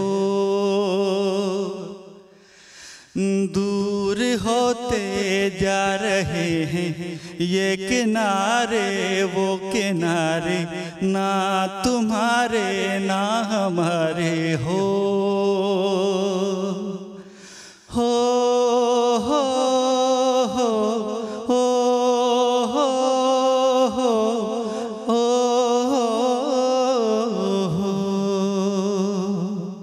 क्या बात है, क्या बात है। सजाद, ऐसा भी होता है ड्यूटी के दौरान जो बाकी कोई कोलीग हो या वहाँ पर जो जिनकी ड्यूटी हो या और कोई ऑफिस वाले, वो भी जिनको मालूम हो कि आप गुनगुनाते हैं, बड़ा अच्छा गुनगुनाते हैं, और वो इसका फ़ायदा उठाएं, बैठ जाए वहीं पर महफिल वहीं जमाएं और वहीं आपसे कहें सजाद शुरू हो जाओ। हाँ, ऐसा ही होता है, बल्कि ऐसा ही होता है कि मैं जिस प्राइवेट कंपनी में यहाँ पे सिक्योरिटी गार्ड हूँ, तो वहाँ पे एक बंदा गिटारिस्ट है। अच्छा, ओके। तो उसको बेनिफिट मिल जाता है अच्छा सा एक तो गिटार बजा रहे हैं, आप गाना गा रहे हैं। हाँ, वो गिटार नहीं बजाता, खैर वो अपने हिसाब से कोड लगा रहा होता है अपने दिमाग में, गिटार तो नहीं लेके आ सकता, मगर वो कहते हैं कि हम आपसे काफ़ी सीखते हैं। तो ये मेरे लिए एक ऑनर की बात है कि वो मुझसे सीखते हैं, क्योंकि मैंने किसी से सीखा नहीं। ओके। क्योंकि पाकिस्तान में प्लेटफॉर्म बहुत कम है, पहली बात जो कि मैं बात करना चाहूँगा इस प्लेटफॉर्म के तवस्सुक से, कि अहमद शाह साहब आर्ट काउंसिल के बड़े हैं, उन्होंने अपने इंटरव्यू में कहा कि मुझे बहुत सारे बजट मिलता है, तो मगर किसी नए टैलेंट के लिए कोई जगह नहीं है वहाँ पे। आपने कभी कोशिश की? बहुत कोशिश की, मगर उस्तादों के मुँह इतने बड़े हैं कि इतनी मेरी सैलरी बड़ी नहीं, पैसे बहुत मांगते हैं। हाँ, तो अगर उस्ताद का हक भी बनता है, मगर ये नहीं है कि अब इस मुल्क में मैं सॉरी से ये कहना नहीं चाहिए, मगर ये कहता हूँ कि किसी गरीब के लिए अपना टैलेंट दिखाने के लिए कोई जगह नहीं है। इवन के बहुत सारे चैनल्स पे शोज़ हुए हैं, मैं ऑडिशन दिया है मैंने, मगर उसके बाद भी हमें इतना, यानी कि उसमें डिले किया गया, बहुत लाइनों में खड़ा किया गया, गर्मियों में खड़े रहे बाहर, उसके बाद भी कुछ नहीं, रात को 2-2 बजे तक, सुबह 8 बजे से रात को 2 बजे तक हम लाइनों में खड़े रहे ऑडिशन के लिए। मगर उसके बाद क्या हुआ, कल आइएगा परसों आएगा, हम अफोर्ड नहीं कर सकते इतने किराए। फिर हम नौकरी भी करते हैं, नौकरी भी करता हूँ, ऑडिशन दिए, पाकिस्तान आइडल में 2013 में ऑडिशन दिया, उसके बाद बहुत सारी चीज़ें अच्छी भी हुई और फिर बुरी भी हुई। बुरी इसलिए हुई कि फिर मैं आगे नहीं बढ़ पाया, क्योंकि जिम्मेदारी। लेकिन कोई नहीं, अल्लाह पाक रास्ता बना देता है, जब इंसान मेहनत करता है तो रास्ता अल्लाह पाक बना देते हैं। मुझे बताएं कि आपने कहा कि आपकी अम्मा को सज्जाद अली बहुत पसंद है, तो अम्मा ने कभी कहा कि चलो बेटा आज ये गाना सुना सज्जाद अली का? हाँ, उन्होंने कहा कि देखें, उन्होंने मुझे हमेशा से बहुत सपोर्ट किया है गाने के हिसाब से, क्योंकि उन्होंने कहा कि मैं तुम्हें सज्जाद अली देखना चाहती हूँ। तो हमेशा से ये रहा कि उन्होंने मुझे कहा कि सज्जाद अली ने जितनी स्ट्रगल की है अपनी ज़िंदगी में, उससे सीखो। ओके। इवन के सज्जाद सर के रिलेटिव्स वगैरह, सज्जाद सर से भी बात एक बार हुई है। क्या कहा था? तो उनका, वो तो बहुत अच्छे इंसान है, बहुत अच्छे इंसान है। उन जब मुझसे मिले, इवन के मेरी फ़ोटो भी स्क्रीन पे चल रही उनके साथ ही, तो उन्होंने मुझसे हाथ पे पकड़ के कहा कि तुमने मेरे साथ फ़ोटो नहीं खिंचानी? तो मैंने कहा तो क्या आप भूल गए थे या फिर डर लग रहा था? मैं डर रहा था, मैं कांप रहा था, मेरी ज़ुबान से कुछ निकल ही नहीं रहा था। उन्होंने कहा, उन्होंने मुझे गले लगाया, कहा कि सबको कहा कि ये बंदा बहुत अच्छा गाता है। और लकी सर को कहा कि इसका ख्याल रखना। अभी भी आपकी आंखें नम है, वो लम्हात याद आ रहे हैं। बहुत कमाल के बंदे थे, क्योंकि जब मैं उनसे मिला पहली बार तो मुझ में इतनी हिम्मत नहीं थी कि मैं उनके सामने बात करूं, क्योंकि बचपन से बात करने की हिम्मत तो नहीं थी, लेकिन गुनगुनाया था। नहीं, हिम्मत नहीं हुई। वो एक इवेंट में, कॉर्पोरेट इवेंट में आए हुए थे, तो थोड़ी देर के लिए मुलाकात थी। उसके बाद फिर बहुत बार कराची में आए हैं, मगर क्या होता है कि मेरी जॉब और उनके फिर आने की टाइमिंग ऐसी होती है, फिर घर पे लौटना वगैरह ये थोड़ा सा मुश्किल हो जाता है मेरे लिए। तो मगर ये दिल में है सजाद सर। क्या बात है। अब ये मुझे बताएं कि इस वक्त वालिदा भी देख रही होंगी? ज़रूर, घर पे बैठी हुई हैं वो। हालांकि उनका अभी ऑपरेशन हुआ है आंखों का, तो अभी तो सही है अल्हम्दुलिल्लाह, अल्लाह का शुक्र है। उनको जब मैंने बताया कि मेरा इंटरव्यू होता है ना, इसी दिन के लिए तो मैं बैठी हुई हूँ कि ये दिन देखूँ, और अच्छा बहुत हुआ है। पोर्ट ग्रैंड में मुझे बोला गया एक होटल है, वहाँ पे भी मुझे उन्होंने कहा है कि रात को आप आइए।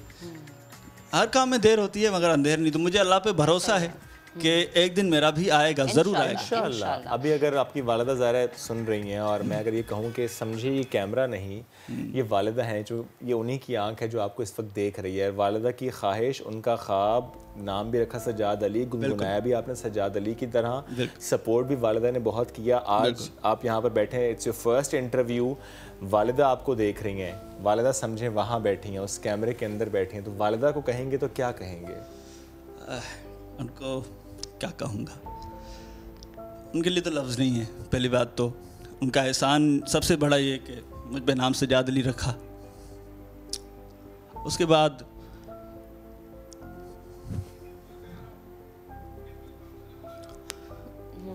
सॉरी, नहीं कोई बात नहीं। जितने दुख हमने देखे हैं अपनी ज़िंदगी में, शायद सॉरी मैं नहीं बता सकता। ये ज़िंदगी मुश्किल रही आपकी भी, आपकी वालिदा की भी। सिक्योरिटी गार्ड आपकी ज़िंदगी टफ़, लेकिन फिर भी आप एक हिम्मत से यहाँ बैठे हैं, आप बात करें। मैं चाहता हूँ कि वो लोग सीख सकें आपसे कि जिनकी लाइफ टफ़ होती है, फिर भी वो अपने इस पैशन को, अपने इस शौक़ को आगे ले जाने की कोशिश करते हैं। आपने जिस तरह कहा ना 2013 में पाकिस्तान आइडल के लिए भी आपने ट्राई किया। बिल्कुल। आप शहरों गए होंगे, आप कतारों में लगे होंगे, रातों को जागे होंगे, ड्यूटी के साथ मुश्किल लम्हात गुजारे होंगे। शायद कभी आपने ये सोचा होगा कि आज मैं खाना नहीं खाता, ये पैसे मैं ट्रांसपोर्ट पे लगा दूंगा। हाँ, ये तो बहुत बार हुआ है।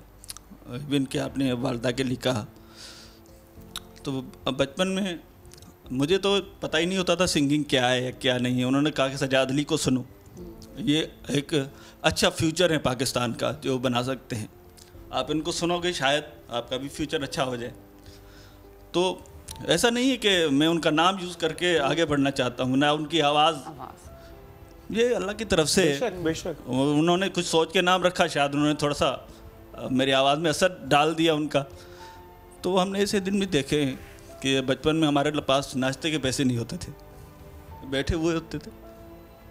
वालिदा ने सब्र दिया कि किसी से मांगना नहीं, जो करना है अपने दम पे करना है, और बस किसी के सामने कुछ कहना नहीं है कि मेरे पास ये नहीं है, मेरे पास वो नहीं है। बस अल्लाह पे आसरा रखोगे, एक दिन ज़रूर आएगा। और मैंने यहाँ पे बैठा हुआ देखा, उम्मीद आपने रखी है ना, अल्लाह पे भरोसा रखा आपने। ये एक कुदरती तरीका भी है, सब्र करने वालों के साथ अल्लाह पाक होता है। और मैंने कभी भी ज़िंदगी में ये नहीं सोचा था कि मैं किसी बड़े आर्टिस्ट से बात कर सकूँ, इवन सजाद सर से तो कभी भी नहीं। मैं रोता था लोगों के सामने, मुझे मिलाए यार, मुझे मिलाए। सजाद, ये आपकी माँ की दुआएं हैं, उनकी हिम्मत है, उनका हौसला है। वो यकीनन आपको देख रही हैं, आपने कहा कि वो घर पे बैठी हुई टीवी में लगा के देख रही हैं। तो वालिदा का सबसे मोस्ट फेवरेट गाना जो कि सजाद अली का बहुत ही सुनती हैं, वो आज आप वैसे तो वो एक टुगेदर गाना है सजाद सर और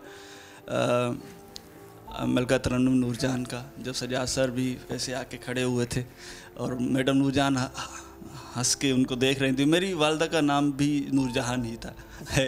माशाल्लाह। तो ये एक कोइंसिडेंट है। तो मैं उनकी एक बहुत पसंदीदा उनका एक गाना है कि जो उन्होंने गाया था, और मैडम रुझान, मैं भी अभी सोच रहा हूँ कि मैडम सामने बैठी हुई होंगी और बिल्कुल सुन रही होंगी, देख रही होंगी मुझे, और उनसे इजाज़त लेते हुए कि उनका गाना सजा सर से भी इजाज़त। बावरी चकोरी, बावरी चकोरी करे दुनिया से चोरी चोरी, चंदा से प्यार बावरी चकोरी। ऐसे में आके सनम दिल में समा जा, अब तो आ जा। ऐसे में आके सनम दिल में समा जा, अब तो आ जा। देख देख राह तेरी मैं तो हुई बेकरार, बावरी चकोरी, बावरी चकोरी करे दुनिया से चोरी चोरी, चंदा से प्यार बावरी चकोरी। क्या बात है, ज़बरदस्त सजाद। ख्वाहिश तो एक और भी है, यूँ तो ख्वाहिशात बहुत ज़्यादा हैं, वक्त कम पड़ जाता है, अगर रावी भी हो जाए तो। हाँ ज़रूर। देना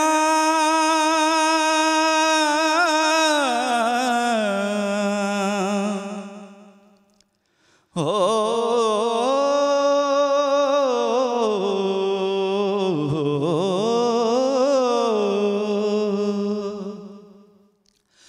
जेठों का दिरावी लंघ जावे, हयाती पंजाबी बन जावे।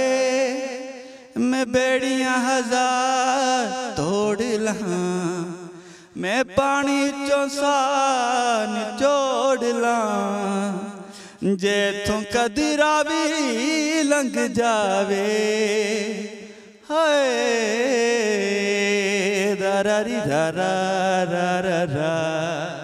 इसमें एक बोनस है, किन्नी देर लानी ये तू, किन्नी देर लावेगा, सामुक जाने जदों उस वेले आवेगा। मुक्कियां दुआवां उड़ गए चावां, नहीं कोई नहीं कोई नहीं, कटना नहीं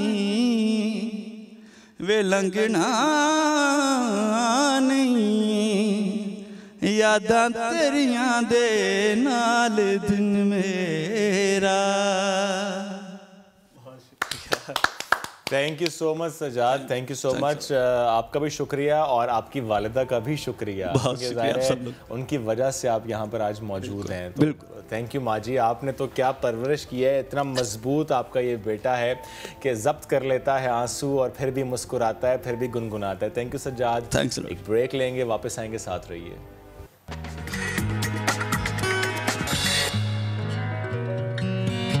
वेलकम बैक जनाब। अब आपको खबर देते हैं लाहौर से, जहां SOPs की खिलाफ वर्जियां करने पर कार्रवाइयां जारी हैं। इंतजामिया ने 28 दुकानें, शादी हॉल्स और रेस्टोरेंट्स सील कर दिए हैं। 6000 से ज्यादा गाड़ियों के चालान भी किए गए हैं। शाहीन मिशाल ने हमें ज्वाइन किया है। शाहीन से भी बात करेंगे, लेकिन जब हम बात कर रहे हैं कि गाड़ियों के चालान हुए हैं तो उससे मुतालिक कहा यह जा रहा है कि अगर आप अकेले भी जा रहे हैं गाड़ी में तो भैया मास्क पहन के जाना होगा, मास्क नहीं होगा तो टिकट कटेगा, चालान होगा, पैसे भरने होंगे। ऐसे में लोग ये कहते हैं सानू तो पता ही नहीं, असि तो जा रहे सी, सानू बताया ही नहीं, किसी दसिया ही नहीं।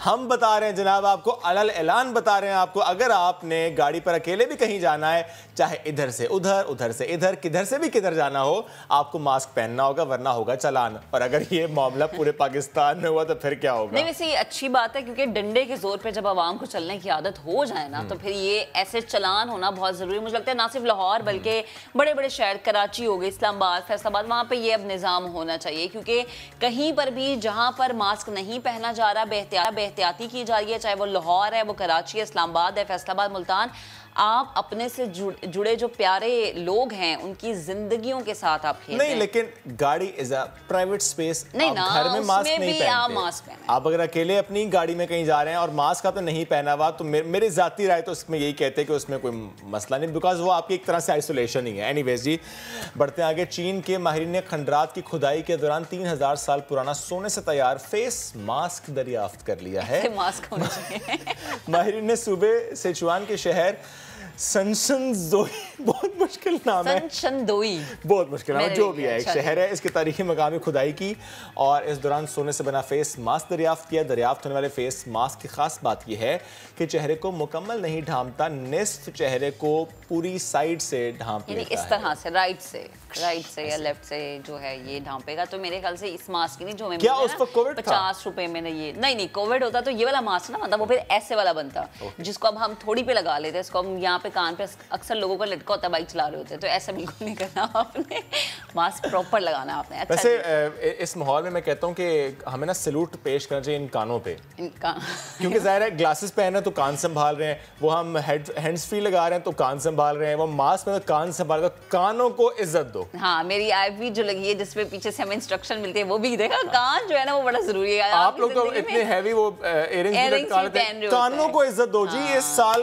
कान ने सबसे ज्यादा काम किया है, हर साल काम करते हैं कान। नहीं, अब फेस मास्क ऐड हो गया, पिछले साल से काम करते हैं, फेस मास्क ऐड हो गया ना, अब हर वक्त आपने एक कानों में यहाँ लटकाए रखना है, पहनाए रखना है। लटकाते तो कुछ लोग हैं, अक्सर होता है लटकाया हुआ बाइक चला रहे जी आपने मास्क लगाया नहीं लेकिन लटकाया। मेरा ख्याल है वक्त के साथ साथ ना कान और बेहतर परफॉर्म करना शुरू कर देंगे, हम इनको बहुत इस्तेमाल कर रहे हैं। आगे बढ़ते हैं जनाब, अब आपको एक मंजर दिखाते हैं जिसमें आसमानी बिजली तैयारे से टकरा गई। ये वाकया जनूबी अमेरिकी मुल्क पनामा के बैनुल अक़वामी हवाई अड्डे पर लैंडिंग से पहले पेश आया। मुसाफिर बरदार तैयारा 30,000 फीट की बुलंदी पर परवास कर रहा था कि अचानक से होता है आसमान से बिजली तैयारे से टकरा जाती है, उसकी नोक से टकराती है, तैयारे से टकराती है। तैयारा नोक भी तैयारे का हिस्सा है। हाँ, तैयारे से टकरा गई ना एक तरह से। अच्छा, सही कहा मैंने। ओके, बिजली टकराने से जहाज या इसमें सवार 140 मुसाफिर, शुक्र उन्हें कोई नुकसान नहीं हुआ और तमाम मुसाफिरों को बाहिफाजत अपनी मंजिल पर पहुंचा दिया गया। लेकिन आप जहाज में ऐसा कुछ हो जाए ना तो एक सेकंड के लिए दिल और सांस आपकी बंद हो जाती है, कलमा फौरन जुबान पे आ जाता है। जहाज को पता भी नहीं चला होगा, पायलट को पता चले कि होया की है। चलें जी, वक्त हो गया खत्म, आपसे मुलाकात करेंगे कल दोबारा। ख्याल रखिए, अगर बाहर जाएं तो मास्क लगा कर जाएं। रहते हैं लाहौर में और जा रहे हैं अकेले गाड़ी पर तो भी मास्क लगा के जाएं, वरना चालान कटेगा। कल मिलेंगे, अल्लाह हाफिज।